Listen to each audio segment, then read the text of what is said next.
Hi, and welcome to Biopilates Deep Dive. Today, I invite you to dive together into an exercise that subtly combines anatomical precision, energetic intelligence, and movement awareness, the corkscrew.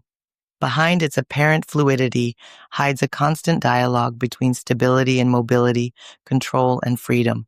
Two key players have a central role here, the semitendinosus and the semimembranosus, discrete pillars of your posterior chain, and at the invisible heart of each contraction, a tiny but essential molecule, ATP, adenosine triphosphate, the true fuel of your movement. Lie down on your back. Take the time to feel your spine in an imprinted position, the pelvis resting, heavy and stable, the posterior ribs in contact with the mat, the neck lengthening backward without tension. The shoulder blades are stable, the arms along the body, palms toward the floor, fingers relaxed. The legs are parallel, pressed together in adduction, extended diagonally as low as you can keep the lower back anchored without it arching. This position is not just a simple starting point, it is your anchor, your reference at every moment of the movement. At the back of your thighs, two muscles are already working to prepare you, the semitendinosus and the semimembranosus. Both are born at the ischial tuberosity, that deep area of the hip bone, and end on the inner part of the tibia. The semitendinosus, more superficial, descends in a long ribbon-like tendon to the pes anserinus. The semimembranosus, broader and deeper, also inserts on the tibia, but extends its action via the oblique popliteal ligament and the knee joint capsule. Together, they flex the knee, extend the hip, take part in the internal rotation of the tibia when the knee is bent, and above all, they discreetly stabilize your posture at the back of the movement. In the corkscrew, they join forces with the transverse abdominis, the pelvic floor, and the obliques to keep the pelvis stable and transmit force. Each contraction you are going to produce, each control you will exercise, depends on a fundamental chemical phenomenon, ATP, adenosine triphosphate.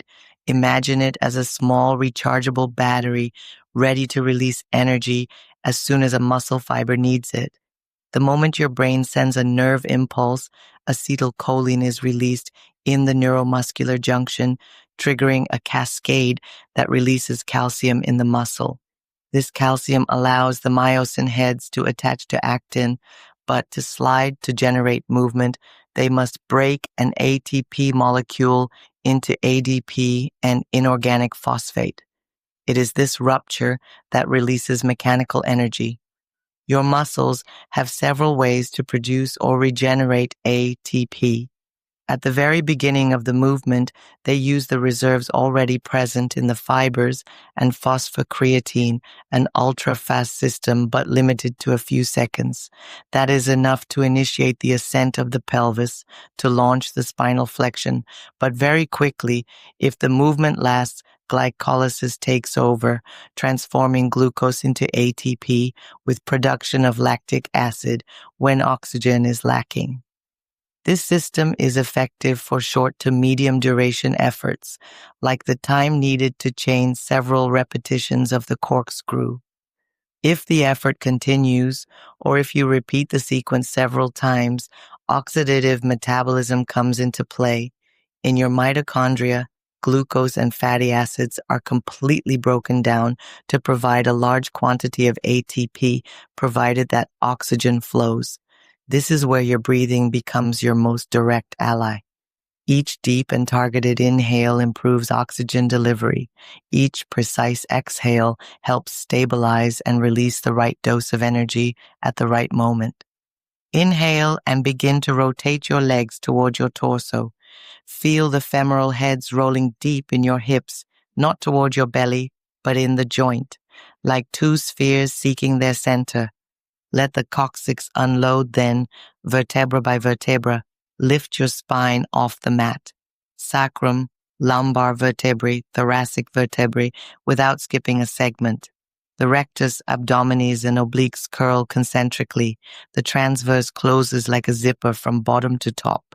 The pelvic floor activates gently, without tension. The medial hamstrings, for their part, take part in the hip extension while maintaining the internal alignment of the knees. Extend your legs parallel to the mat above the head. Here, your neck stays free. You do not seek to go higher than the upper thoracic region. Exhale, move the legs away to one side and begin to roll your spine down in a straight line from top to bottom. Your feet draw the outline of a circle, but your spine remains like a solid mast. The contralateral obliques guide the rotation. The transverse maintains the link between pubis and sternum, and your semitendinosus, semimembranosus ensure the continuity of the internal axis. When the sacrum sets down, extend the legs diagonally, regain your lumbar imprint. Inhale, then draw a circle on the other side and roll up in the opposite direction. Coccyx, sacrum, lumbar vertebrae, thoracic vertebrae. Repeat 3 to 5 times in each direction, alternating. Then come back to the center, exhale, and roll your spine down in the middle to return to your initial position. What you are seeking here is the sensation of a spine mobilizing segment by segment, with heavy and immobile shoulder blades, a pelvis that does not escape laterally, legs that trace a regular circle without loss of alignment, and breathing that supports the whole mechanic. What you avoid is arching the lower back at the lowest point of the circle, rolling onto the cervical vertebrae, letting the pelvis tilt, or losing the axis of the knees. If the exercise is too intense, keep the pelvis on the mat. It is a valuable variation to strengthen the abdominals and improve lumbopelvic stability against the weight of the legs. If, on the contrary, you are looking for more challenge, you can work on the arc barrel, which amplifies the curve and requires even more precise control of the ascent and descent. The medial hamstrings are not mere motor muscles here. The semimembranosus, through its capsular attachments, finely stabilizes the knee, while the semitendinosus, via the pes anserinus, transmits the internal line of the thigh down to the floor. They prevent parasitic openings, ensure that your legs remain in the axis even at the lowest point of the circle, and break the descent with eccentric control that saves your spine. From a neuromuscular point of view, your nervous system prepares the movement before it even begins. Certain motor units pre-activate to create a base of stability. During the sequence, your proprioceptive sensors, muscle spindles, Golgi tendon organs, send a constant flow of information on the length, tension, and position of the segments. This data allows your central nervous system to adjust in real time the amount of ATP consumed by modulating the force according to needs. If fatigue arrives, it is often visible: loss of imprint, irregular breathing, tension in the cervical region. In this case, reducing the amplitude, slowing the descent, and narrowing the circle make it possible to preserve quality. To guide your body, use images. Imagine zipping from the pubis to the sternum, screwing your thighs toward the axis, letting your shoulder blades weigh down like 2 sand-filled pockets. See your spine as a necklace of pearls that you set down or lift one by one. Inhale to prepare. Exhale in the portion where the effort is maximal, often during the moving away of the legs and the start of the rolling down. After the series, take a moment. Bring your knees toward the chest. Breathe into your back. Feel the ribs widen. Mobilize the spine gently in the opposite direction with a small articulated bridge. Hydrate yourself. Water is essential to the regeneration cycle of ATP, just as oxygen is to its mitochondrial production. If you feed your fibers well, you reduce lactic acid accumulation, preserve your coordination, and prepare the ground for the next session. The corkscrew is more than a simple exercise. It is a conversation between your structure, your energy, and your attention.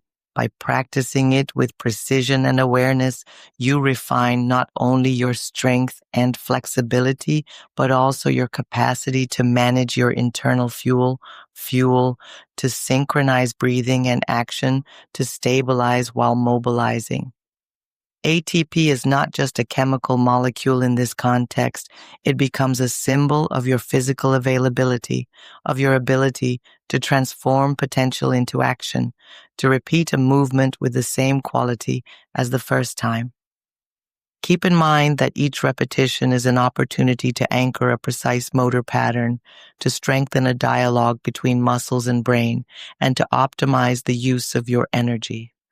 Quality is born of regularity, and regularity is nourished by conscious gestures. Your goal is not the size of the circle, but the clarity of its shape and the consistency of your control from the first to the last millimeter. See you soon in a next episode of Biopilates Deep Dive.